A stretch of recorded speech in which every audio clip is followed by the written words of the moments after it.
Checking my mail, hoping it's not junk. Hey, what's this? This is a fan letter. What? I'm actually surprised I got some fan mail, seeing as how I've never given out my address. So, what does it say? Dear Lytane, we like your work and have seen everything. Do a review on Buffy the Vampire Slayer movie and see if it is worth it. And we will be in touch. ... Okay, signed S Network. Hey guys, Lytane here, and this is the spooky month of October. It's Halloween, yay! Which means I'm going to be doing another themed month. And seeing as how I got this great letter from a fan, but I don't know how they got my address, so that's a little concerning. I'm going to be doing this month on Buffy, and of course I've got to start with Buffy the Vampire Slayer, the movie, and see if it's worth it.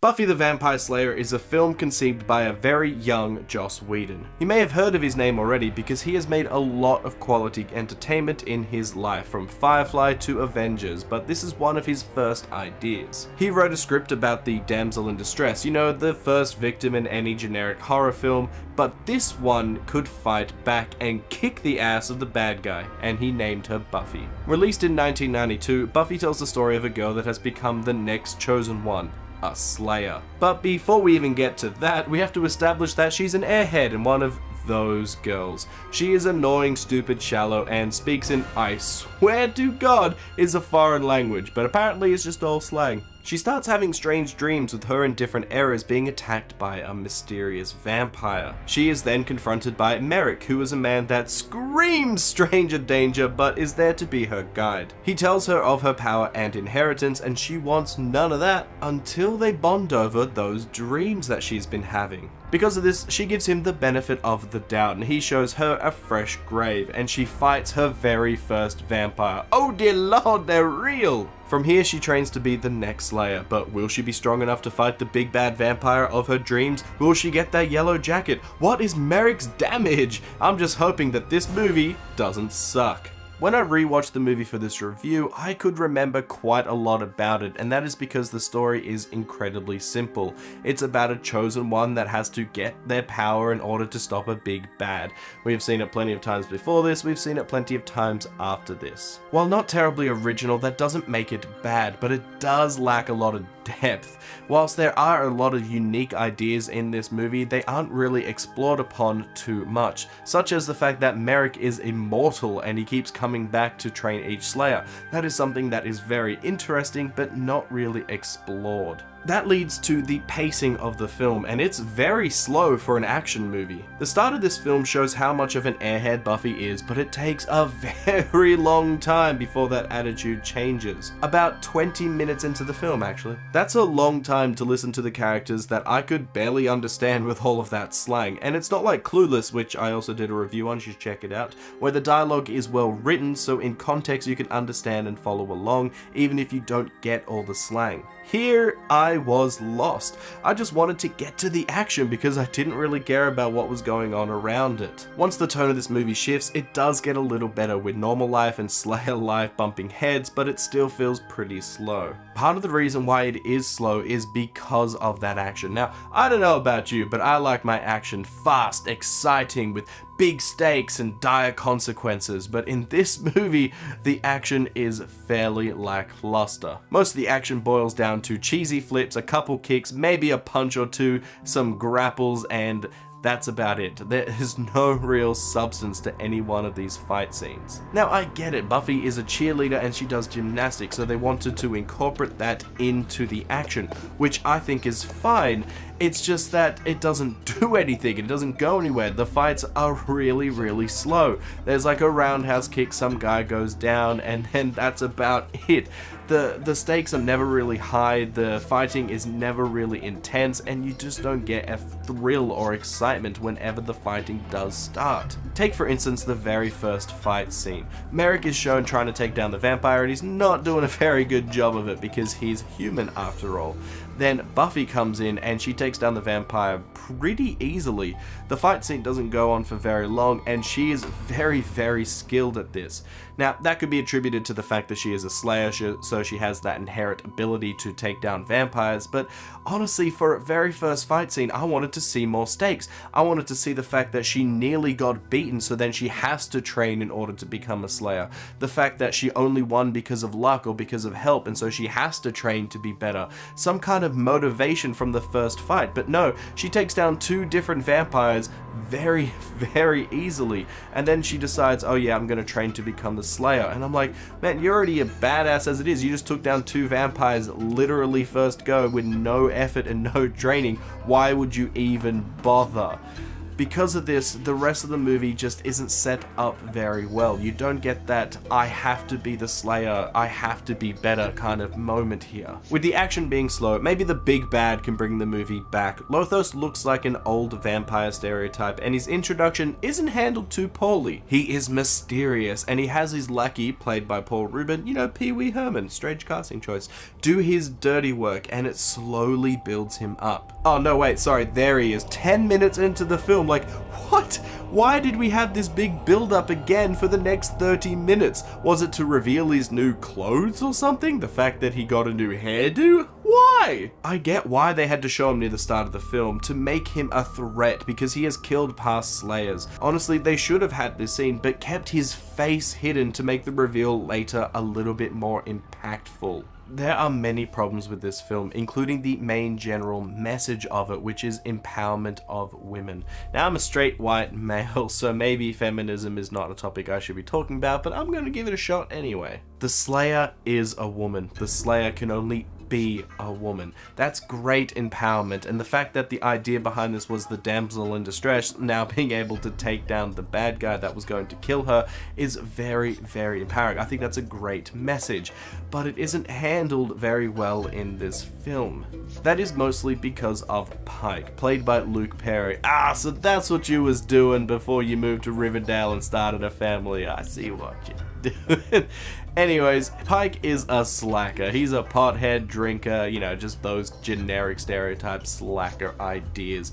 And he actually gets involved into the story just sort of haphazardly. He's just sort of brought in. He's just in the wrong place at the wrong time. But he is also shown to be fairly capable, being able to fight vampires and handle himself fairly competently. He helps out Buffy, he can fight, and he is fearless. And all of this undermines the character of Buffy. Buffy is the Slayer, the chosen one. She was given these powers. She didn't earn them per se. And Pike is shown to being just as capable as she is in a lot of ways. That makes your chosen one less effective. I'm gonna get into some spoilers now, so skip ahead to this time here, or else you're gonna get spoiled, and that feels like a stake to the heart. I know, I hate spoilers, so you have been warned. When Buffy is going to fight Lothos, the whole gym gets attacked, and she just leaves, hoping that stopping Lothos will save the day. But there are still other kids being attacked. Pike is one of them, gets pretty beat up by his friend, David Arquette. Whoa, he's in this movie too. But he wins in the end. He is a normal human. When we cut back to the gym later on in the movie, all the humans have won as well. We aren't shown how, but damn, that was way too easy. These vampires should be a threat, but they're not. And what was Buffy doing in this time, you may ask? Taking down a single one-armed vampire and pissing off Lothos. This doesn't make her feel special. It doesn't even make her feel part of the main plot because most of the good fighting happened off screen. But alright, the movie has been building up this big fight between Buffy and Lothos, so maybe that will make it up for it all. It doesn't. The fight is shit. When this fight does happen, it is slow and awkward. Nothing much really goes on in the fight either. At one point, Lothos pulls out a samurai sword, and that would usually be something cool, but it's not, and it gets stopped by a flag of all things, which of course Buffy eventually takes down Lothos by doing the stab into the heart and then the kick move which she was learning in the training montage. So that's a little bit of coolness, but the rest of it's crap. Just the tiny bit, the one move, that was cool, but every other part of that fight scene was crap. Honestly, I think the training montage in the middle of the film is the most exciting part of the entire film, and that is bad. When there are several fight scenes throughout the film and the training montage is more exciting, you done effed up. Now, the reason for a lot of this low quality on the screen has to do with the studio and producers. Now, Joss was a young man when he wrote this and had no power over much of the film, so the studio changed absolutely everything. The dialogue, the action, the story, and the script were altered to make the film better. You can see some of the Joss Whedon here in the movie with some of the dialogue and ideas, but you can see the studio more. There are cheap effects, cheap makeup, and I mean, come on, look at these vampires. It's just ridiculous and poor quality overall. Like when Lothos is drifting down from the ceiling, you can see the strings still attached. Joss hated this movie so much that he said it wasn't part of the official Buffy story, and said a comic called The Origin was not only closer to his original idea, but should be counted as Buffy's backstory. Buffy the Vampire Slayer, the movie, is, in my opinion, not worth it for all the reasons why I've listed in this review. It is slow, it is boring, and it is not fun to watch. It isn't terribly original either, and that's a shame. The main characters of Buffy and Pike aren't bad. They are well acted and they are competent enough. Merrick is alright, though he does get that big stranger danger to him, and Lothos does have a creepy quality to him at the very least. But every other character is just boring and bland and pretty forgettable, except of course for Ben Affleck, who's in this film. He has a small cameo as a basketball player, and he's probably the best one in the film. He was unknown at the time, but it's just a fun little Easter egg. Because this movie isn't considered part of the official Buffy canon in any way, shape or form, you can easily give it a miss and not lose anything. If you are really interested in Buffy's origin story, then read the comic book The Origin, but because this doesn't have any weight in the future Buffy properties, you can miss it and it'll be fine. So guys, tell me what you thought about Buffy. Did you like it? Did you hate it? Did you think it was... Oh, I just got a ring on my doorbell. Just excuse me while I go and check that out. Hey look, another letter. This time it's on my doorstep. I don't even have to leave my house. How could they have dropped that off when I haven't even uploaded the review? This one says, Dear Lightane, we liked your Buffy review so much. Thanks guys. Because of this, we want to pick up your show and turn it into a series. We look forward to, I can't make out that word, working with you. S Network.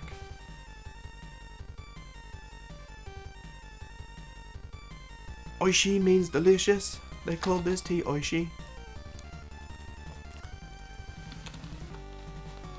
It is delicious. Hashtag not sponsored. Find my face. Find my face, camera. Find my face. Come on. Come on, find my face. There you go. But should be counted as Backy's Buff story. Trademark.